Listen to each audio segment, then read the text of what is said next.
And so, here we are, the trailer for the sequel that everyone was waiting to see. So, as we all know, the trailer for Battlefront 2 was revealed today, and I want to talk a little bit about it, so, in this My Thoughts, I'm going to go over the trailer itself and what exactly was revealed about the game outside of the trailer. But with that being said, let's finally get to it. So, right off the bat, I think that one thing that everyone can agree on so far is that the game looks downright beautiful. Yet again, considering this is being developed by DICE on the Frostbite engine, that's to be expected. But I don't want to just talk about that, I want to also talk about what we're currently seeing in the trailer itself. So, as we can see, there's a single player with a story and characters, something that, if you remember, was lacking in Battlefront 1. So the fact that that issue was addressed in Battlefront 2 shows that EA is actually listening. And the fact that we can actually applaud EA of all companies for actually listening to us shows that they're doing something right. They're going in the right direction. And I'm hoping that we get more pleasant surprises like this in the future, because if we do, then they may actually improve the reputation somewhat. And I'm hoping that they eventually do, because I want to like EA. And as long as we keep voting with our wallets the way we have been recently, that'll most likely happen. Also, I just want to bring this up real quick because I see a lot of people complaining about it, or I suppose it's just the vocal minority. Regardless, I want to talk about this. I see a lot of people complaining about the game having a female protagonist. Guys, just because the game has a female protagonist does not mean that it is SJW-centric. Relax, okay? Having a female protagonist does not mean anything. And I'm not saying this because I'm an SJW, because I'm not. I'm far from it. But at the same time, I'm not an anti-SJW. Just because, once again, a game has a female protagonist does not mean that it is pandering to SJWs. Maybe the reason why DICE gave the game a female protagonist is because they felt the game's story fit best with a female protagonist. But until we know everything about the game, it's best to sit back, relax, and calm down, because that's really all you can do. But with that being said, all in all, it's a good looking trailer in my opinion. While it doesn't reveal some things, since, you know, it's just a reveal trailer, it definitely does show off some things here and there, such as the game taking place in all eras, which is something we'll talk about a little more as we go into the details outside of the game, which is something we're going to talk about in a moment. But once again, it's a good trailer and I like it. But with that being said, I want to talk about the details. So if you want to read the information for yourself, I've left links to both sources in the description below. But with that being said, let's get to it. Number 1. Master your hero's journey. The prequel's original trilogy and New Era meet in an expanded multiplayer experience in galactic scale space combat. Play iconic heroes that bring distinct abilities to the battlefront, or join the fight in an emotionally gripping single-player story. Your Star Wars hero's journey has begun. So, like I talked about earlier on in the video, all eras are in this game, along with there being a single-player story mode. So that right there is confirmed. Number 2. Expanded multiplayer. Join up to 40 players in massive multiplayer fights in authentic locations across all eras. Revel in deep class-based online gameplay, pilot a wide variety of land and air vehicles, and control iconic characters with distinct abilities that can turn the tide of battle. So while there really isn't that much to take from this in particular, there is a few things that we can talk about. For starters, just like in the single player, the multiplayer is going to have all eras. Not only that, but the game's going to have class-based systems, which is good. And also, unsurprisingly, it's going to have some returning mechanics from the first game. But that's really all we can say about that, so let's move on.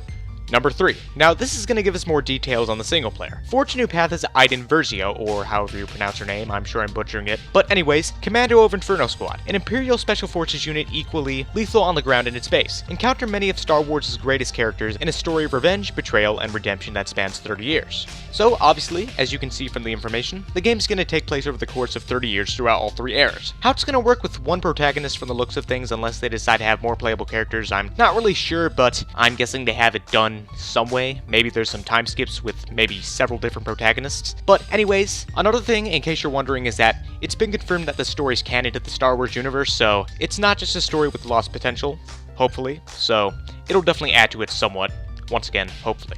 Number 4. Now, for the fans that were missing out in Battlefront space battles in Battlefront 1, good news, they're back in the sequel. Galactic scale space combat. Space battles. Wage war in spectacular space battle scenarios. Weave between asteroids, fly across Imperial dockyards, and take down massive capital ships. Pilot renowned craft like the Millennium Falcon or Luke Skywalker's X-Wing in exciting dogfights up to 24 players. So while Battlefront 2's multiplayer, just like the first game, isn't going to hold up to 64 players in any of the game modes, regardless, the fact that the game actually has a space battle mode shows that there's actually some improvements, and once again, it shows that DICE and EA are listening. So let's just be happy that space battles are actually here, because if they weren't, then that would lead to a lot of backlash, I'm sure. Number 5. Customize and progress. Tailor unique abilities for each hero, trooper, and starfighter to gain the upper hand in battle with Star Wars Battlefront 2's diverse and powerful progression system. The path to victory is yours to decide. So yes, once again, to expand upon what I talked about previously, the game is going to have customizable options and class-based systems. As for how much depth all of this is going to have, we don't know yet, but hopefully it'll be deeper than a puddle at least. Number 6. Split screen co-op.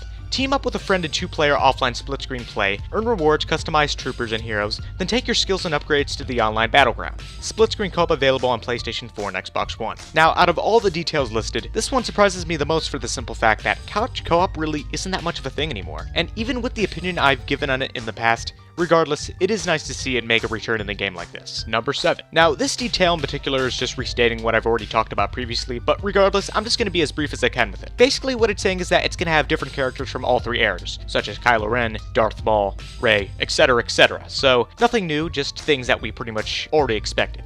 And finally, number 8. Pre-order bonuses. When you pre-order the game, what you get is in-game rewards having to do with The Last Jedi movie coming out later on this year. Also, you get early access to the game no matter what version of it you pre-order. You know, your typical pre-order bonus bullshit, which won't matter in the long run, but that's about it. Also, according to a different source, Battlefront 2 is not going to have any sort of season pass whatsoever, nor is it going to have any sort of paid DLC at all. And the reason why for this is because DICE said they want to avoid splitting up the player base. And with how small and split up Battlefront 1's player base was, I can see why. And it's great if this happens because this will help keep the player base together. And I'd assume that the workaround for this is going to be free DLC with microtransactions that you can purchase. And hopefully, if this does happen, hopefully all the microtransactions will be direct pay, and cosmetic only. Not only should there not be any sort of RNG system, but there should not be purchasable weapons that you can buy as microtransactions. That would be unfair and pay to win, so hopefully they won't do that. But considering the way Battlefield 1 went with its cosmetic only system, that'll probably be the same case in Battlefront 2. But with all of that being said, there's one last thing I want to talk about. Being cautiously optimistic.